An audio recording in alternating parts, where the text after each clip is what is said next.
once again. There are so many people, I'm sure, sat in this room and watching at home who will have dreamed of being top-level footballers, getting to the top of the game. But it's one thing saying you'd like to do it, and it's another actually getting there. At what point, Thibaut, did you realise you're actually quite good at this game?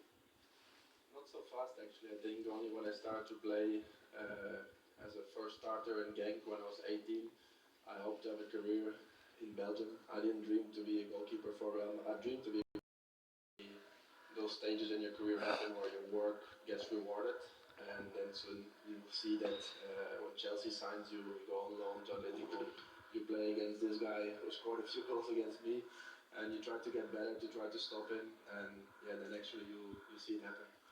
You were 16 when you joined Genk. I was looking back at pictures of you. I mean, what do you think when you look at those pictures of yourself at 16? Yeah, actually at 16 I played my first game. I joined Genk when I was 8 as a left back actually. And then after at 16 when I had to play my first game, the team was a bit in a troubling period. They changed. To change or somebody else's? A bit of both. And then when I see those pictures now, I really don't know how I played my first game at 16, especially for a goalkeeper. It's so tough, but yeah, it happened and it was a good game, and that I guess launched me to professional football. Cristiano, when was that moment for you? Was there a specific moment you thought, I'm going to make this? Well, my life was a little bit different. I had opportunity with a very young age. But to start in the first team, I started with 17 in the first team. And this is what everything starts.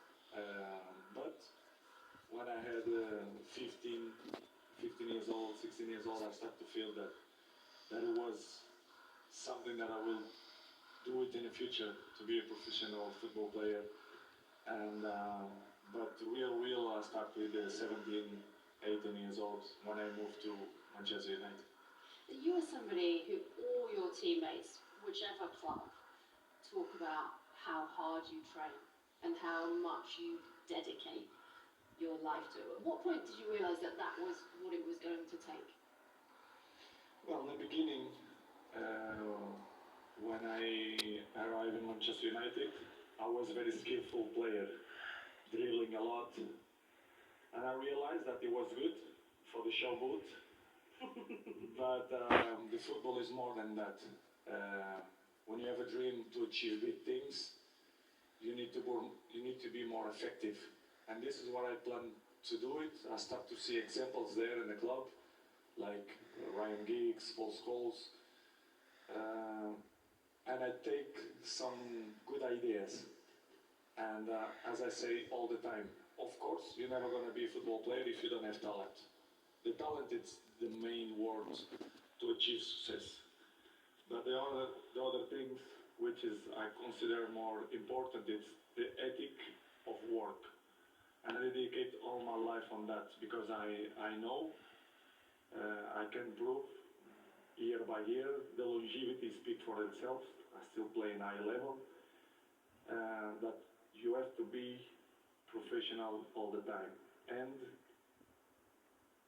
by the age, you have to do it specific work to maintain the level too. And this is what I do. And this is what I continue to do, not only to play football, but for my healthy life, I hope so. When you see the likes of Jude Bellingham, Lamine Yamal, Endrick coming through as young as they are now, with the pressure and the focus that they are now, how do you think their experience compares to what you guys went through? It's different now for them. Like someone like Jude has a very important, and then after when he came to us the first year straight away scoring important goals. So at that age already being that important in the biggest club